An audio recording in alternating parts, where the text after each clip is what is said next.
Social media पर आपने इस तरीके से कस्टमाइज़ बेस बनते हुए देखा होगा, लेकिन ट्रस्ट में सैलून में ना ही इस तरीके से प्रोडक्ट्स को ज़ाया किया जाता है और ना ही इस तरीके से कस्टमाइज़ बेस को बनाया जाता है। आज की इस वीडियो में मैं आपको ऑथेंटिक और रियल तरीका बताऊंगी और यकीन से मैं कह सकती हूँ कि इस वीडियो को देखने के बाद आपकी जो कस्टमाइज़ बेस की सर्च है वो हमेशा के लिए ख़त्म हो जाएगी। अगर आप घर पर पॉलर जैसी बेस बनाना चाहते हैं तो आपके पास ये 3 पैनकेक्स लाजमी होने चाहिए। इन 3 पैनकेक्स की मदद से आप हर तरह का मेकअप कर सकते हैं। आप पार्टी मेकअप कर सकते हैं, ब्राइडल मेकअप कर सकते हैं और इसके साथ साथ डेली वेयर का जो मेकअप होता है वो आप कर सकते हैं। और ये जो पैनकेक्स हैं इनकी मदद से आप जितना मर्ज़ी अपनी जो बेस है उसको वाइट कर सकते हैं, लाइट कर सकते हैं। ये it's only up to you. और ये आपको पैनकेक्स हर पॉलर्स में नज़र आएंगे। एक तो इनकी प्राइस रीज़नेबल है और इनकी कवरेज बहुत ज़्यादा अच्छी है। अस्सलाम वालेकुम माय यूट्यूब फैमिली, उम्मीद है कि मेरी तमाम क्यूटीज़ खैरियत से होंगी।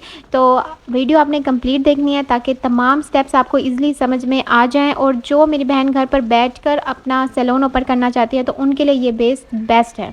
अच्छा जी, अब मैं आपको इन तीनों पैनकेक्स की शेड्स दिखा देती हूँ और इनके नंबर्स भी बता देती हूँ। कंपनी का तो आपको मालूम हो ही चुका है कि ये मैक के पैनकेक्स हैं और इसमें 38 नंबर आपने लेना है, आइवरी लेना है और F1। ठीक है, 38 नंबर पाकिस्तानी स्किन टोन से मैच करता है जो कि बहुत ज़्यादा यूज़ किया जाता है।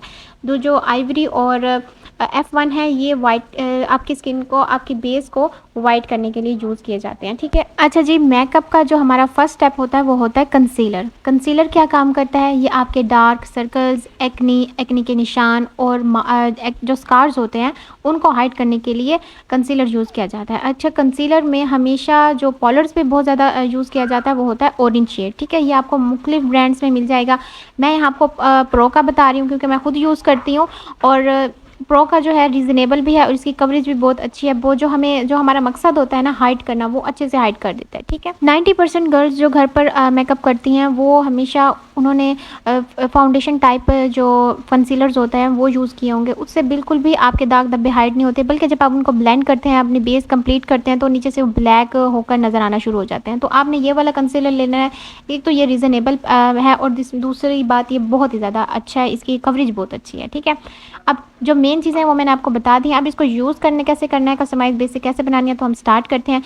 सबसे पहले आपने जहाँ जहाँ आपके डार्क सर्कल्स हैं, दाग धब्बे हैं, आपने वहाँ पर कंसीलर लगाना है और इस तरीके से ड्राई फिंगर से आपने उसके ऊपर टैप टैप करना है। स्पंज आपने यूज़ नहीं करना। जैसे आप टैप टैप करेंगे ये ऑरेंज कलर लाइट होता जाएगा। ठीक है, उसके बाद आपने एक स्पंज लेना है, उससे आपने ये 38 नंबर अप्लाई करना है। अच्छा, 38 नंबर जब आपने अप्लाई करना है तो बिल्कुल लाइट सा आपने जो बेस है वो उठानी है और बिल्कुल लाइट से आपने इसको अप्लाई करना है, क्योंकि हमारे जो मेन बेस है वो इसको ऊपर लगेगी। हमारा मकसद है पूरे फेस को कंसील करना, क्योंकि हमारा जो फेस का कलर होता है इतना ज़्यादा वाइट नहीं होता, तो जिसकी वजह से हम वाइट बेस लगाते हैं तो हमारी बेस ग्रे हो जाती है। ठीक है, अब हमारे जो दाग धब्बे हैं वो भी हाइड हो गए और हमारा पूरा फेस भी एक तरीके से कंसील हो गया। ठीक है, जो पार्लर में है वहाँ 38 नंबर एज अ कंसीलर भी यूज़ किया जाता है ताकि जितनी मर्ज़ी हम बेस को लाइट कर सकें तो वो हो जाए। ठीक है, उसके बाद आपने आइवरी और F1 लेना है, उसके अंदर थोड़ा सा पानी डालना है और उसकी कंसिस्टेंसी आपने इस तरीके से बनानी है कि इसकी जो कंसिस्टेंसी है फाउंडेशन टाइप बनानी है। उसके बाद जब बन जाए तो फिर उसके आपने एक अलग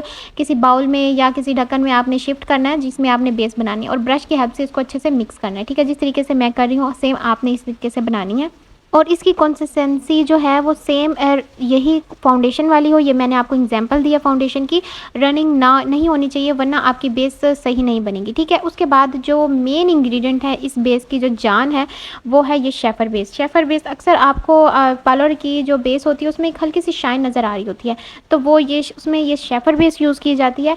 और जो शेफर बेस है ये इसके अंदर हल्की सी शाइन होती है, ये एक तो आपकी जो बेस में शाइन भी डालती है, उसके बाद इसको मज़ीद इसकी जो कवरेज है उसको भी अच्छा करती है। यानी और इसका जो शेड है वो है नेचुरल। शेफर की जो नेचुरल शेड की जो शाइनिंग में बेस है उसका जो नेचुरल शेड है उसमें लाइट सी ना पिंकिश टोन है, तो इससे ये होगा कि आपकी जो बेस है उसमें शाइन के साथ साथ एक पिंकिश टोन आएगी जो कि नेचुरल लगती है, क्योंकि बहुत ज़्यादा येलो बेस फेस पे अच्छी नहीं लग रही होती, तो इस वजह से ये यूज़ की जाती है जिससे आपकी जो बेस का जो टोन है वो पिंक हो जाता है, जिससे आपकी नेचुरल बेस लगती है। और अक्सर आपको सोशल मीडिया पर जो बेस दिखाई जाती है उसमें हाइलाइटर रगड़ के आपको दिखाया जाता है, तो इस तरीके से हाइलाइटर को मिक्स नहीं किया जाता बल्कि ये सीक्रेट बेस होती है जो कि पार्लर्स में यूज़ की जाती है। और इसमें सिर्फ आपने 2 चुटकी ऐड करनी है और 1 से 2 ड्रॉप्स आपने इसके अंदर पानी डालना है और इसको फिर मज़ीद इसको अच्छे से मिक्स करना है। तो अब आपकी ये कस्टमाइज़ बेस रेडी हो चुकी है। इसको पॉलर्स में तो कस्टमाइज़ बेस को ब्रश से लगाया जाता है, क्योंकि हमारी घरेलू ख़वातीन को इसमें इसकी आदत नहीं होती और उनको मुश्किल लग रहा होता है। तो आपने सेम ऐसे समझना है कि ये एक फाउंडेशन है आपका, जैसे आप डेली यूज़ करती हैं। इस फाउंडेशन को आपने स्पंज को हल्का-सा गीला करना है और उसके बाद आपने इसको टैप-टैप करके आपने इसको लगाना है, और जैसे-जैसे आप इसको लगाते जाएँगे बहुत जल्दी-जल्दी ये ना आपकी स्किन में ना सेट होती जाएगी खुद ही, आपको ज़्यादा इतनी मेहनत करने की ज़रूरत नहीं पड़ेगी। आप इसकी कवरेज चेक करें कि कितनी अच्छी कवरेज है, इसने हर चीज़ को हाइड कर दिया, जो हमने ऑरेंज शेड लगाया था उसको भी हाइड कर दिया है। और 38 नंबर और कंसीलर को लगाने के बाद आप जो जितनी मर्ज़ी वाइट बेस यूज़ करें, कभी आपकी जो बेस है वो ग्रे नहीं होगी, और ना ही आपके जो डार्क सर्कल्स हैं और जो दाग धब्बे हैं वो शो होंगे, ठीक है। और पॉलर्स में कस्टमाइज़ बेस इसलिए भी लगाई जाती है कि क्योंकि उनके पास काम ज़्यादा होता है, उन्होंने एक ही वक्त में बहुत सारे मेकअप्स करने होते हैं, तो इसलिए वो ये बेस बनाते हैं। तो ये जल्दी सेट भी हो जाती है और इसकी कवरेज भी बहुत अच्छी होती है। और इस बेस में आपने कुछ भी अपनी तरफ से यूज़ नहीं करना, ना ही फाउंडेशन, ना ही सनस्क्रीन, ना ही कोई प्राइमर और ना ही कोई मॉइस्चराइज़र, क्योंकि पॉलर्स में ये चीज़ें यूज़ नहीं की जाती। सिर्फ आपको पागल बनाने के लिए आपको दिखाया जाता है, लेकिन असल में ये चीज़ें यूज़ नहीं की जाती। सेम जो मैंने चीज़ यूज़ की है वो वही आपने यूज़ करनी है, तो आपकी कस्टमाइज़ बेस बनेगी, वरना आपकी ये कस्टमाइज़ बेस नहीं बनेगी। और जब आपकी बेस बिल्कुल सेट हो जाए तो आपने इसको कुछ सेकंड्स के लिए छोड़ देना है, ताकि ये अच्छे से ड्राई हो जाए। गीली बेस पे कभी भी आपने कॉम्पैक्ट पाउडर यूज़ नहीं करना, एक तो वो ज़्यादा लगता है और ज़्यादा लगने की वजह से बेस हैवी हो जाती है और क्रैक हो जाती है। उसके बाद आपका जो पैच भी बनना स्टार्ट हो जाते हैं, ठीक है। जब ये ड्राई हो जाए फिर आपने इसके ऊपर कॉम्पैक्ट पाउडर यूज़ करना है। अच्छा, कॉम्पैक्ट पाउडर यहाँ मैं ग्लैमरस का यूज़ करती हूँ, यही बहुत ज़्यादा यूज़ किया जाता है। एक तो इसकी कवरेज अच्छी होती है और ये बहुत स्मूथ, इसके अंदर जो पाउडर है बहुत स्मूथ सा है, ये आपके जो पोर्स हैं उसको भी हाइड कर देता है, ठीक है। और इसमें मैंने 08 नंबर इसलिए लिया क्योंकि ये लाइटेस्ट नंबर है इस कंपनी में। और इससे ये होगा कि आपकी जो बेस है, क्योंकि अगर आपकी लाइट है तो आपने लाइट फेस पाउडर यूज़ करना है। डार्क फेस पाउडर यूज़ करेंगे तो आपकी जो शेड है, जो बेस की शेड है, वो मज़ीद डार्क की तरफ चली जाएगी। जो आपने सारी मेहनत की होगी लाइटनिंग की तरफ जाने की, वो सारी बर्बाद हो जाएगी। और कॉम्पैक्ट पाउडर भी को भी आपने रगड़ रगड़ के नहीं लगाना, बल्कि बिल्कुल टैप टैप करके आपने इसको लगाना होता है, ताकि ये आपके जो बेस है उसमें अच्छे से मर्ज हो जाए। और ये बेस इतनी ज़्यादा शाइन कर रही थी कि लाइटनिंग की वजह से शायद आपको नज़र ना रहा हो कैमरे में, लेकिन ये बहुत ज़्यादा शाइन कर रही थी। और जो मैंने आज आपके साथ प्रोडक्ट्स शेयर किए हैं, ये सेम पॉलर्स में ये यूज़ किए जाते हैं। मैं खुद ब्राइडल्स मेकअप अगर करूँ तो मैं सेम यही यूज़ करती हूँ। तो आप उम्मीद है कि आपको तमाम चीज़ें समझ में आ गई होंगी। और कोई चीज़ भी अगर आपको माइंड में अभी भी क्लियर नहीं हुई तो आपने मुझे कमेंट करना है, मैं उसके ऊपर डिटेल से वीडियो बना दूँगी।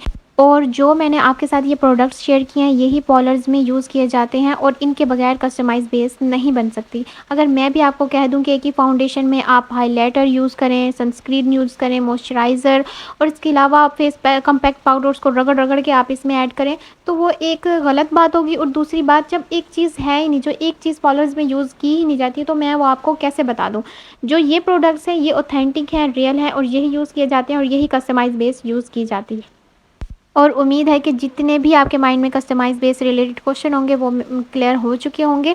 और उम्मीद है कि आपको मेरी वीडियो पसंद आई होगी। पसंद आई है तो आपने लाइक एंड सब्सक्राइब कर देना है, ये मेरे लिए एक मोटिवेशन होती है। मिलते हैं हम अपनी नेक्स्ट वीडियो में। अल्लाह हाफ़िज़।